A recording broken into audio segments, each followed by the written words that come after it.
Hi, friends. Welcome back. We're going to read the second half of The Princess and the Pizza. So go ahead and turn to page 17 in your literature anthology. That's going to be that big green Wonders book you have. All right. So we're going to start on page 17 and we will get started. Okay. You all have passed the second princess test. Your final task is to cook a feast that proves you worthy of being my dear Drupert's wife.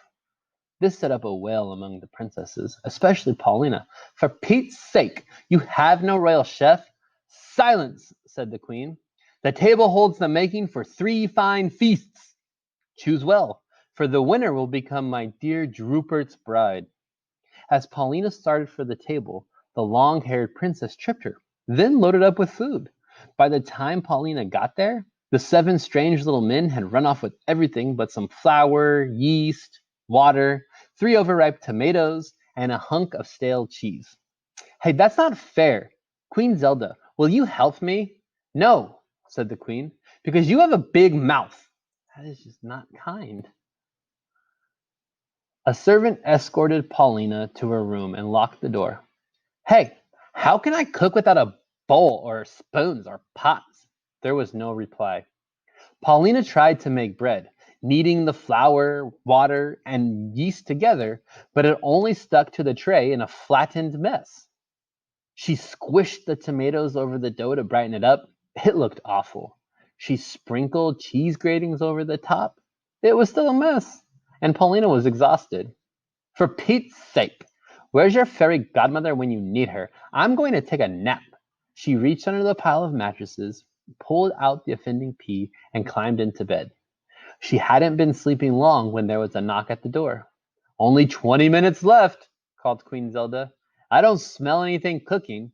I'm not cooking, said Paulina. I'm napping. Then I'm going home. You're not going anywhere, said the queen. The losers will be beheaded. Paulina sat bolt upright. Beheaded? You didn't tell us that. I forgot, said the queen. Can't I have a second chance? How about I try to spin straw into gold? Or maybe I could guess a weird little man's name. No second chances, declared the queen. But that's not fair, Paulina cried. Who needs to be fair? I'm the queen. Paulina leaped out of bed and ran to the window, but it was an unbelievably long drop to the ground. The meal was her only hope. She rushed the tray over to the fireplace, stirred the few remaining hot coals, then crushed her garlic and sprinkled it over the mess for good luck. Finally, Paulina tossed on the herbs to cover up the garlic smell. Paulina paced back and forth, planning her escape. Perhaps she could make a deal with the long-haired princess to climb down her braid. She didn't notice that the goopy dough had browned into a crust. The tomatoes were bubbling. The hard bits of cheese had melted, and the fragrance of garlic and herbs filled the room.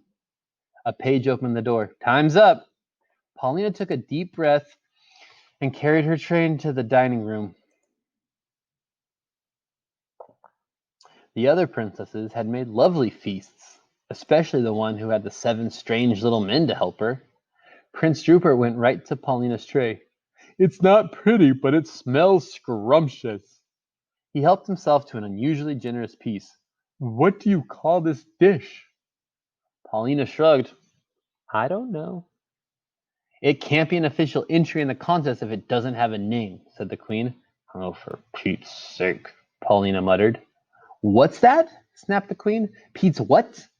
Remembering the beheading threat, Paulina frantically tried to think of a name. It's pizza! Pizza? The queen took a big bite. Odd name, but it's tasty. The winner is Paulina's Pizza. You mean I won't be beheaded? I was only kidding about the beheading, said the queen. Then I was only kidding about wanting to marry Prince Rupert. Who needs him?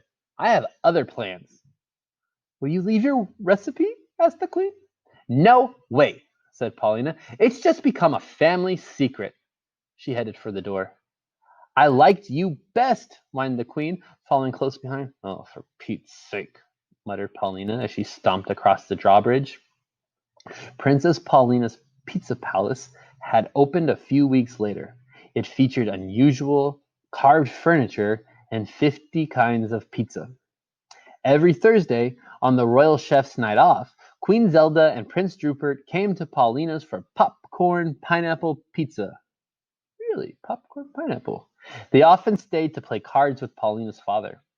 From then on, whenever Paulina drove her pizza cart through the town doing the princess wave, everybody waved back and ran after her, asking about the day's specials. Life was good. Paulina was grateful not to have Queen Zelda for a mother-in-law, but she still worried about one little thing. She worried about getting Queen Zelda as her stepmother. All right, kiddos, so that is The Princess and the Pizza. Hope you enjoyed the story. If you have any questions or you want to make any comments, leave them in the comment box below. Otherwise, we'll see you next time. How do I stop this video?